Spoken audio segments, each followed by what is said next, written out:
Hello friend, आप सबका स्वागत है हमारे यूट्यूब चैनल क्रेजिट पे। दोस्तों, जैसा कि आपको थंबनेल दिख रहा है, इस वीडियो में हम साइकोलॉजी के 30 मोस्ट इम्पोर्टेंट क्वेश्चन को सोल्व करेंगे और उनकी व्याख्या करते हुए चलेंगे ताकि आपको अच्छी तरीके से यहीं पे आंसर हैं वो याद हो सकें और क्वेश्चन वो अच्छी तरीके से समझ में आ सके। दोस्तों, आज का हमारा पार्ट है वो 13 है। इससे पहले 12 पार्ट हैं वो अपलोड किए जा चुके हैं। अगर आपने नहीं देखे हैं तो उनका लिंक है वो डिस्क्रिप्शन बॉक्स में मिल जाएगा। उसके अलावा प्लेलिस्ट बनी हुई है चैनल पे, आप वहाँ से भी देख सकते हैं। और हमने लगभग आज 13 सब्जेक्ट कवर कर लिए हैं, तो इसके बाद शायद 18 या 19 हैं total subject RPSC first grade exam 2018 में। तो आप समझ सकते हैं कि लगभग आज 300 क्वेश्चन है वो हमारे कंप्लीट हो जाएंगे। सॉरी दोस्तों, 300 नहीं, लगभग 400 क्वेश्चन है वो कंप्लीट हो जाएंगे और हमारे लगभग 150 के आसपास क्वेश्चन और बाकी रहेंगे। तो आपकी बहुत अच्छी और शानदार तैयारी हो जाएगी। आरपीएससी फर्स्ट ग्रेड एग्ज़ाम 2018 से आपको लगभग 550 या 600 क्वेश्चन मिलेंगे, जो आपकी तैयारी में साइकोलॉजी की तैयारी है उसमें मील का पत्थर साबित होंगे। दोस्तों, आप एक बार देखें तो आपको पता भी चलेगा कि एग्ज़ाम के अंदर कितने क्वेश्चन है वो आज मतलब पुराने क्वेश्चन में से आते हैं। तो दोस्तों, आज का वीडियो शुरू करते हैं। दोस्तों, आज का हमारा जो सब्जेक्ट है वो हमने म्यूजिक लिया है, म्यूजिक 2018, और इसकी परीक्षा हुई थी 7 जनवरी 2020 को। तो आज का हमारा पेपर है म्यूजिक सब्जेक्ट का। म्यूजिक सब्जेक्ट में जो 30 क्वेश्चन आते हैं उसको हम सोल्व करेंगे। इसमें दोस्तों पहला क्वेश्चन है, निम्नलिखित में से कौन सा अभिक्रमित अनुदेशन उच्च स्तर की कक्षाओं के लिए उपयोगी है? रेखीय अभिक्रमित अनुदेशन, साखी अभिक्रमित अनुदेशन, और 3 का ऑप्शन है 1 तथा 2 दोनों, और उपरोक्त में से कोई नहीं। तो दोस्तों, इसमें बात कर रहा है कि अभिक्रमित अनुदेशन की, तो आप सबको पता है कि 4 प्रकार का होता है। इसमें 2 ऑप्शन दे रखे हैं, लेकिन इसमें पूछा है कि उच्च स्तर की कक्षाओं के लिए कौन सा उपयोगी है। तो उच्च स्तर की कक्षाओं के लिए उपयोगी है साखी अभिक्रमित अनुदेशन। ऑप्शन नंबर सेकंड इसमें राइट हो जाएगा। उच्च स्तर कक्षाओं के लिए अभिक्रमित अनुदेशन कौन सा है? साखी अभिक्रमित अनुदेशन, जिसको नॉर्मन एक क्राउडर ने दिया था। और रेखीय अभिक्रमित अनुदेशन वो पहले दिया गया था, जिसका मतलब है जो दिया था वो थे BF स्क्वीनर। उसके बाद आता है, निम्नलिखित में से क्या थ्रस्टन के समूह तत्व सिद्धांत का एक तत्व नहीं है? मतलब थ्रस्टन के जो समूह तत्व सिद्धांत में जिन्होंने पहले तो बुद्धि के मतलब कौन सा एक तत्व है वो सम्मिलित नहीं है? शाब्दिक योग्यता, शब्द प्रवाह है, तार्किक योग्यता और प्रतीकात्मक योग्यता। तो दोस्तों, इसमें बताना कि थ्रस्टन के समूह तत्व सिद्धांत का कौन सा एक तत्व इसमें सम्मिलित नहीं है। तो दोस्तों, इसमें हो जाएगा प्रतीकात्मक योग्यता। ऑप्शन नंबर 4 इसमें राइट हो जाएगा, प्रतीकात्मक योग्यता, ऑप्शन 4। उसके बाद आता है अगला क्वेश्चन, निम्नलिखित में से क्या एक सृजनात्मकता का तत्व नहीं है? उत्पादकता, प्रवाह है, लोचशीलता और मौलिकता। तो दोस्तों, आप सबको पता है कि सृजनात्मकता का तत्व नहीं है, ये बात पूछा है इसमें। सृजनात्मकता का तत्व नहीं है, तो उत्पादकता है वो सृजनात्मकता में सम्मिलित नहीं की जाती है, और लोचशीलता, मौलिकता, प्रवाह ये सब सृजनात्मकता ही है। तो ऑप्शन नंबर इसमें फर्स्ट है वो राइट हो जाएगा। उसके बाद है, निम्नलिखित में से किसने अधिगम को व्यवहार के परिणाम स्वरूप व्यवहार में परिवर्तन कहा है? दोस्तों, ये मतलब परिभाषा आई है कि अधिगम को व्यवहार के परिणाम स्वरूप व्यवहार में परिवर्तन कहा है। ये परिभाषा है गिलफोर्ड की। ऑप्शन नंबर 4 इसमें राइट हो जाएगा, गिलफोर्ड। उसके बाद है, निम्नलिखित में से क्या अधिगम स्थानांतरण का एक प्रकार नहीं है? एक पक्षीय, द्विपक्षीय, लंबात्मक और बहुपक्षीय। तो दोस्तों, इसमें पूछा है कि अधिगम स्थानांतरण का एक प्रकार नहीं है। तो दोस्तों, बहुपक्षीय अधिगम स्थानांतरण का कोई प्रकार नहीं होता। ऑप्शन नंबर 4 इसमें राइट हो जाएगा, बहुपक्षीय। फिर है, निम्नलिखित में से सभी मेस्लो के आवश्यकता सिद्धांत से संबंधित हैं सिर्फ एक को छोड़कर? आध्यात्मिक आवश्यकताएं, सुरक्षा आवश्यकताएं, शारीरिक आवश्यकताएं और आत्मसम्मान आवश्यकताएं। दोस्तों, मतलब इजी सा क्वेश्चन है कि मेस्लो की आवश्यकता सिद्धांत से संबंधित है सिर्फ एक को छोड़कर। तो वो एक बतानी है कि जो आवश्यकता सिद्धांत से सम्मिलित है, मतलब नहीं है, ये बात पूछी है बेसिकली इसमें। तो इसमें हो जाएगा ऑप्शन नंबर फर्स्ट, आध्यात्मिक आवश्यकताएं। ये बात मेस्लो ने नहीं बताई थी। ऑप्शन नंबर फर्स्ट इसमें राइट हो जाएगा। दोस्तों, मैं जो आपको क्वेश्चन बता रहा हूँ ये आरपीएससी की जो ऑथेंटिक आंसर की आरपीएससी ने जारी की थी उसके आंसर मैं आपको बता रहा हूँ। फिर भी आप अगर खुद चेक करना चाहो तो आप खुद भी वहाँ से डाउनलोड करके चेक कर सकते हैं, लेकिन ये विश्वास कीजिए एकदम सही और ऑथेंटिक आंसर की के अनुसार बताए गए आंसर हैं। फिर भी आपको कोई कन्फ्यूज़न हो तो आप कमेंट बॉक्स के अंदर कमेंट कर सकते हैं। उसके बाद है कि रक्षा युक्तियों का प्रयोग सामान्यतया एक व्यक्ति मन से करता है, अचेतन मन, चेतन मन, या दोनों, एक तथा दो, और उपरोक्त में से कोई नहीं। दोस्तों, मतलब अच्छा क्वेश्चन है, एग्जाम की दृष्टि से आ सकता है रक्षा युक्तियों का प्रयोग है वो सामान्यतः एक व्यक्ति कौन से मन से करता है, अचेतन मन से करता है या चेतन मन से, या फिर ऑप्शन है वो थर्ड है वो दोनों, एक तथा दो दोनों, कन्फ्यूजन करता है। तो दोस्तों इसमें रक्षा युक्तियों का प्रयोग हमेशा व्यक्ति वो अचेतन मन से करता है। ऑप्शन नंबर फर्स्ट इसमें राइट हो जाएगा, अचेतन मन इसमें होगा दोस्तों। रक्षा युक्तियों का प्रयोग है वो हमेशा अचेतन मन से करता है, ऑप्शन नंबर फर्स्ट इसमें राइट हो जाएगा। उसके बाद बात करते हैं आगे, निम्नलिखित में से कौन सा सिद्धांत सहयोगी अधिगम विधि के विकास में सहायक रहा है। दोस्तों सहयोगी की बात कर रहा है, तो सहयोगी अधिगम विधि के विकास में सहायक रहा है। ऑप्शन है निर्माणवाद, व्यवहारवाद, संज्ञानवाद और उपरोक्त सभी। तो दोस्तों जहाँ पर भी सहयोगी नाम आता है, सहयोगी अधिगम विधि, तो वहाँ पे होगा निर्माणवाद, कंस्ट्रक्टिविस्ट। ऑप्शन नंबर फर्स्ट है वो राइट हो जाएगा। आप इसको गांठ मार लो कि सहयोगी अधिगम विधि मतलब सहयोगी का जहाँ पर भी अधिगम में नाम आता है तो वहाँ पे सबसे पहला ऑप्शन आपको निर्माणवादी करना है। और सहयोगी अधिगम की बात है वो वाइगोत्स्की ने की थी, ये बात आप गांठ मार के रख लो। बहुत बार कन्फ्यूज़न होता है एग्जाम के अंदर, लेकिन आपको अब कन्फ्यूज़न नहीं करना है। उसके बाद है अगला क्वेश्चन, स्कैफोल्डिंग निम्नलिखित में से किस संज्ञानात्मक विकास के सिद्धांत से संबंधित है। ब्रूनर, पियाजे, वाइगोत्स्की और गिलफोर्ड। तो दोस्तों इसमें हो जाएगा वाइगोत्स्की। स्कैफोल्डिंग का अर्थ है कि किस संज्ञानात्मक विकास के सिद्धांत से है, वाइगोत्स्की। दोस्तों मतलब वर्तमान जो आता है क्वेश्चन वो लगभग प्याजे के स्थान पर, अब वर्तमान जो ट्रेंड है प्याजे का तो क्वेश्चन आता ही आता है। देखो दोस्तों अधिगम के अंतर्गत प्याजे और कोलब्रक नैतिक विकास के अंतर्गत ये बहुत ही ज़्यादा इंपॉर्टेंट है। उसके अलावा जो क्वेश्चन 30 नंबर पर हम इंपॉर्टेंट की बात करें तो वाइगोत्स्की का क्वेश्चन भी डेफिनेटली आता है एग्जाम के अंदर। तो आपके ये 3 क्वेश्चन है वो, या 3 टॉपिक कहें हम कि प्याजे वाला टॉपिक, कोलब्रक वाला टॉपिक और वाइगोत्स्की वाला टॉपिक, ये तीनों एकदम अच्छे से तैयार होने चाहिए ताकि आपका एग्जाम में 3 क्वेश्चन आएंगे, 30 में से 3 क्वेश्चन तो इन 3 टॉपिकों से मिलेंगे आपको। इससे ज़्यादा भी मिल सकते हैं, प्याजे से 2 क्वेश्चन भी आ सकते हैं। तो दोस्तों आप सबको ये 3 टॉपिक हैं वो एकदम से क्लियर करना है। इसके अलावा इस चैनल पे भी मैं आपको इस तीनों का जो पूरा रूप होता है, मतलब उससे बाहर नहीं जाए क्वेश्चन, छोटा रूप नहीं, पूरा मतलब पूरा टॉपिक क्लियर हो, जिससे आपका कोई भी क्वेश्चन आए कहीं से भी, अंदर से आए चाहे बाहर से आए या ऊपर से नीचे से कहाँ से भी आए, वो क्वेश्चन आपका मतलब उस टॉपिक से बाहर नहीं हो। ऐसा वीडियो मैं जल्दी लाऊंगा इस चैनल पे आपको। इसलिए अगर आपने अभी तक इसको सब्सक्राइब नहीं किया तो ज़रूर करें और बेल आइकन को ज़रूर दबाएं। तो दोस्तों इसका आंसर हो जाएगा इस वाइगोत्स्की, ऑप्शन नंबर 3 इसमें राइट हो जाएगा। फिर निम्नलिखित में से किसने सर्वप्रथम यह बताया कि व्यक्ति चिंताओं से बचने के लिए रक्षा युक्तियों का उपयोग करता है। Karl Jung, brown, Sigmund Freud और बोरिंग। तो दोस्तों इसमें हो जाएगा फ्राइड। फ्राइड ने सबसे पहले यह बताया कि व्यक्ति चिंताओं से बचने के लिए रक्षा युक्तियों का उपयोग करता है। तो इसमें ऑप्शन नंबर 3 सिगमंड फ्राइड हो जाएगा, ऑप्शन नंबर 3। उसके बाद आता है अगला क्वेश्चन, मैं अपने आप को यह समझाना कि मैं अपने पड़ोसी से ज़्यादा भाग्यशाली हूँ किस प्रकार की रक्षा युक्ति है। प्रत्यावर्तन, सामाजिक तुलना, प्रक्षेपण और क्षतिपूर्ति।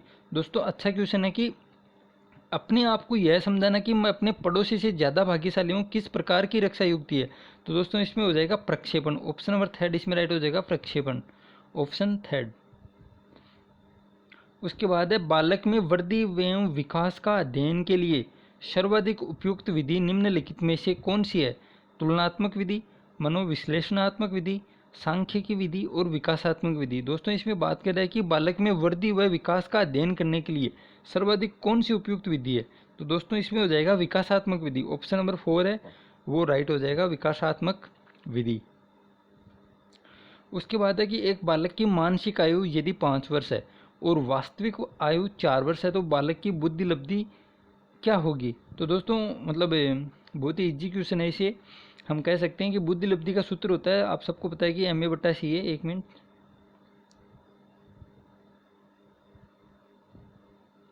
MA/C बुद्धि लब्धि का सूत्र होता है MA/CA × 100। इससे आप ये याद कर सकते हैं। इसमें दे रखा है मानसिक आयु है 5 वर्ष और वास्तविक आयु है 4 वर्ष, तो गुना 100।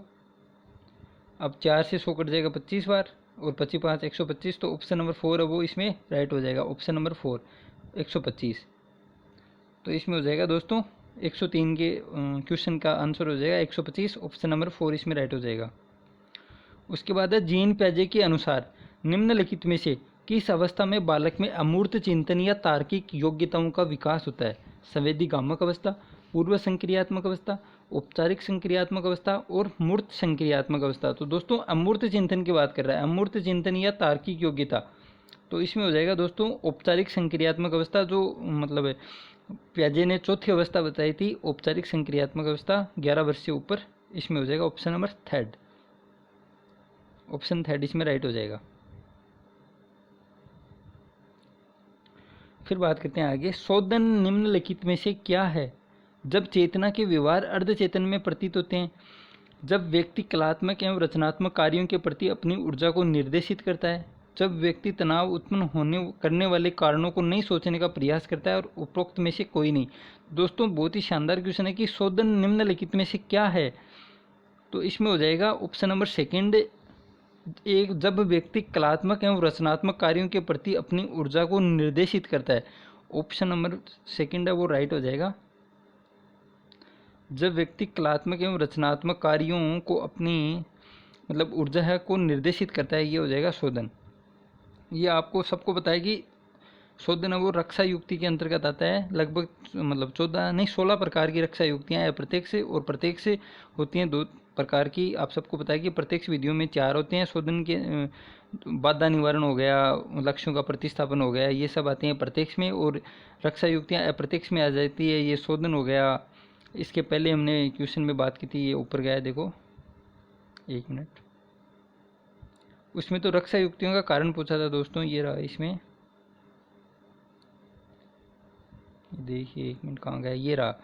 प्रत्यावर्तन हो गई, प्रक्षेपण है, सामाजिक तुलना, क्षतिपूर्ति, ये आती हैं दोस्तों रक्षा युक्त में प्रत्यक्ष विधियों में। और प्रत्यक्ष विधियों में 4 प्रकार हैं, लक्ष्यों का प्रतिस्थापन, ये होती हैं प्रत्यक्ष विधियाँ। तो इसमें पूछा है कि शोधन क्या है? तो ये है जब व्यक्ति कलात्मक एवं रचनात्मक कार्यों के प्रति अपनी ऊर्जा को निर्देशित करता है, ये होती है शोधन। उसके बाद बात करते हैं, बहुबुद्धि सिद्धांत के जनक के रूप में निम्नलिखित में से किसे जाना जाता है? दोस्तों इजी क्वेश्चन है। बहुबुद्धि सिद्धांत आप सबको पता है कि बहुबुद्धि सिद्धांत है वो गार्डनर ने दिया था। ऑप्शन नंबर सेकंड इसमें राइट हो जाएगा। सामाजिक रचनावाद के जनक के रूप में निम्नलिखित में से किसे जाना जाता है? दोस्तों ये ऊपर भी आया था कि सामाजिक रचनावाद जहीं कहाँ पर भी अगर कोई भी क्वेश्चन आ जाए सामाजिक अधिगम के रिलेटेड, तो अधिगम से रिलेटेड में सामाजिक रचनावाद है वो किसका है? वाइगोत्स्की का। Option number first. शिक्षण के अग्रिम संगठन प्रतिमान के प्रवर्तक, दोस्तों लगभग हर 2 छोड़ दें आप एग्ज़ाम, तो ये समझ लें कि पार्ट हमने अभी तक जो 13 किए हैं उसमें से शायद 8 या 9 बार तो आया है कि अग्रिम संगठन प्रतिमान के प्रवर्तक कौन थे, तो ये इसके थे डेविड आशुपेल। ऑप्शन नंबर 4 इसमें राइट हो जाएगा। फिर निम्नलिखित में से कौन सा शिक्षण प्रतिमान सूचना प्रक्रिया शिक्षण प्रतिमान के अंतर्गत सम्मिलित नहीं किया जाता? एक है ज्यूरिस प्रूडेंशियल प्रतिमान, पूछताछ प्रशिक्षण प्रतिमान, आशुबेल का अग्रिम संगठन प्रतिमान, और आगमन चिंतन प्रतिमान। तो दोस्तों इसमें हो जाएगा option number first juris prudential प्रतिमान। ऑप्शन नंबर फर्स्ट इसका राइट आंसर है। उसके बाद है निम्नलिखित में से कौन सा शिक्षण प्रतिमानों का एक तत्व नहीं है? संरचना, सामाजिक प्रणाली, मूल्यांकन प्रणाली और सांवेगिक प्रणाली। तो दोस्तों इसमें हो जाएगा सांवेगिक प्रणाली। शिक्षण प्रतिमानों का तत्व नहीं होता है, सांवेगिक प्रणाली है वो शिक्षण प्रतिमानों का तत्व नहीं होता। ऑप्शन नंबर 4 इसमें राइट हो जाएगा। उसके बाद है निम्नलिखित में से क्या सर्वदर्शी सहायक सामग्री नहीं है? सिनेमा, ड्रामा, टेलीविज़न और टेप रिकॉर्डर। तो दोस्तों इसमें सर्वदर्शी सामग्री मतलब पूछिए कि कौन सी नहीं है, तो टेप रिकॉर्डर है वो आप सबको पता है कि ओनली सर्वे साधन है, सर्वदर्शी नहीं है, तो ऑप्शन नंबर 4 इसमें राइट हो जाएगा। फिर निम्नलिखित में से एक को छोड़कर सभी संप्रेषण के घटक हैं: संदेश, संप्रेषण का माध्यम, संकेत और मूल्यांकन। तो दोस्तों इसमें मूल्यांकन नहीं आता है, संप्रेषण के घटक में मूल्यांकन शामिल नहीं होता है। ऑप्शन नंबर 4 इसमें राइट हो जाएगा। कंप्यूटर सहायक अधिगम निम्नलिखित में से किस प्रकार अधिगमकर्ता के लिए सहायक है? वह अपनी गति तथा आवश्यकता के अनुसार सीखता है, वह कठिन समस्याओं का समाधान करना सीखता है, वह नवीन ज्ञान आसानी से प्राप्त करता है, और उपरोक्त सभी। तो दोस्तों इसमें चारों कथन ही सत्य हैं, तो इसमें ऑप्शन नंबर 4 है वो राइट हो जाएगा, उपरोक्त सभी। उसके बाद है लिनक्स तथा माइक्रोसॉफ्ट विंडोज़ निम्न में से किसके उदाहरण है? System software, application software, malware और कंप्यूटिंग। तो दोस्तों इसमें हो जाएगा option number first system software. Linux तथा माइक्रोसॉफ्ट विंडोज़ हैं वो सिस्टम सॉफ्टवेयर हैं। ऑप्शन नंबर फर्स्ट इसमें राइट हो जाएगा। फिर केलर प्लान को निम्न प्रकार से जाना जाता है। केलर प्लान को कार्य विश्लेषण, अनुदेशन की व्यक्तिगत प्रणाली, अनुदेशन प्रारूप और उपरोक्त में से कोई नहीं। तो केलर प्लान को पूछ रहा है कि केलर प्लान को निम्न प्रकार से जाना जाता है, तो उसमें हो जाएगा दोस्तों ऑप्शन नंबर सेकंड, व्यक्ति अनुदेशन की व्यक्तिगत प्रणाली है। ये केलर प्लान है अनुदेशन की व्यक्तिगत प्रणाली। उसके बाद है कोलबर्ग निम्नलिखित में से किसके लिए जाने जाते हैं। तो आप सबको दोस्तों पता है कि कोलबर्ग ने नैतिक विकास का सिद्धांत दिया था, जिसमें इन्होंने 3 अवस्था बताई थी और प्रत्येक अवस्था में 2 चरण बताए थे। इस प्रकार कुल मिला के 6 चरण बताए थे नैतिक विकास के। तो कोहलबर्ग है वो जाने जाते हैं नैतिक विकास के लिए। ऑप्शन नंबर सेकंड है वो राइट हो जाएगा। फिर अब पावलो द्वारा निम्नलिखित में से किस अधिगम सिद्धांत का प्रतिपादन किया गया। दोस्तों बहुत ही इजी क्वेश्चन है। तो शास्त्रीय अनुबंधन का सिद्धांत है वो पावलोव ने दिया था। ऑप्शन नंबर इसमें सेकंड है वो राइट हो जाएगा। लेकिन हम बाकी के ऑप्शन भी जानते चलते हैं कि प्रयास त्रुटि का सिद्धांत आप सबको पता है कि प्रयास व त्रुटि का सिद्धांत दिया था थॉर्नडाइक ने, क्रिया प्रसूत अनुबंधन का सिद्धांत दिया था स्किनर ने, और सूज का सिद्धांत दिया था गेस्टाल्टवादियों ने, जिसमें 3 है वर्दिमर, कोहलर और कोफका। जिसमें वर्दिमर ने सबसे पहले सूज का मतलब प्रयोग किया था, अपनी बुक लिखी थी गेस्टाल्ट, जिसके बाद प्रयोग किया था सुल्तान या चिंपांजी पर, वो किया था कोहलर ने, और प्रयोग के रूप में इसका जो प्रयोग दिया था वो दिया था कोफका ने। इसलिए इसमें तीनों ही आते हैं सूज के सिद्धांत में कि गेस्टाल्टवादियों ने दिया था, और गेस्टाल्टवादियों में 3 सबसे इंपॉर्टेंट है, वर्दिमर, कोहलर और कोफका। उसके बाद आता है अगला क्वेश्चन, निम्नलिखित में से कौन सा सुपर द्वारा प्रस्तावित रुचि का प्रकार नहीं है। अभिव्यक्त रुचियाँ, आंकलित रुचियाँ, सूचित रुचियाँ और स्थिति परक रुचियाँ। तो दोस्तों इसमें हो जाएगा स्थिति परक रुचियाँ। ऑप्शन नंबर 4 इसमें राइट हो जाएगा स्थिति परक रुचियाँ। कि कौन सा सुपर द्वारा प्रस्तावित रुचि का प्रकार नहीं है, इसमें होगा स्थिति परक रुचियाँ। फिर आता है निम्नलिखित में से क्या एक टेलीविज़न चैनल है जो कि मानव संसाधन विकास मंत्रालय भारत सरकार द्वारा शैक्षिक उद्देश्यों की पूर्ति के लिए शुभारंभ किया गया है। ऑप्शन फर्स्ट है स्वयं, 2 है स्वयं प्रभा, ऑप्शन 3 है एक व तथा 2 दोनों, और ऑप्शन 4 है ज्ञान दर्शन। तो दोस्तों इसमें हो जाएगा स्वयं प्रभा। ऑप्शन नंबर सेकंड है वो राइट हो जाएगा कि एक टेलीविज़न चैनल जो कि मानव संसाधन विकास मंत्रालय भारत सरकार द्वारा शैक्षिक उद्देश्यों की पूर्ति के लिए शुरू किया गया है वो है स्वयं प्रभा। Option number second. इसके बाद है परंपरागत शिक्षण के साथ ऑनलाइन डिजिटल मीडिया को जोड़कर संचालित की जाने वाली शिक्षण प्रक्रिया को निम्नलिखित में से किस नाम से जाना जाता है। आभासी अधिगम, मिश्रित अधिगम, मोबाइल अधिगम और उपरोक्त सभी। तो दोस्तों इसका हो जाएगा मिश्रित अधिगम। परंपरागत शिक्षण विधियों के साथ ऑनलाइन डिजिटल मीडिया को जोड़कर जो संचालित की जाती है शिक्षण प्रक्रिया उसको कहते हैं मिश्रित अधिगम। Option number second. तो ये थे दोस्तों आज के 30 क्वेश्चन हमने कंप्लीट कर लिए हैं। इसमें से लगभग 4 या 5 क्वेश्चन हैं वो आईसीटी वाली यूनिट के हैं, वो आपके सिलेबस में नहीं है, रीट के सिलेबस में या सेकंड ग्रेड के सिलेबस में। तो दोस्तों उस पर ध्यान नहीं देना है। लेकिन बाकी के जो अच्छे अच्छे क्वेश्चन हैं वो आपको नहीं है, वो आप एक नोटबुक में नोट कर सकते हैं और एग्ज़ाम के टाइम उनका रिविज़न कर लें, ताकि उसमें से जो क्वेश्चन आए वो आपका गलत ना हो। तो दोस्तों इस वीडियो में इतना ही, मिलते हैं जल्दी दूसरे वीडियो में, तब के लिए थैंक यू। जय हिंद, जय भारत।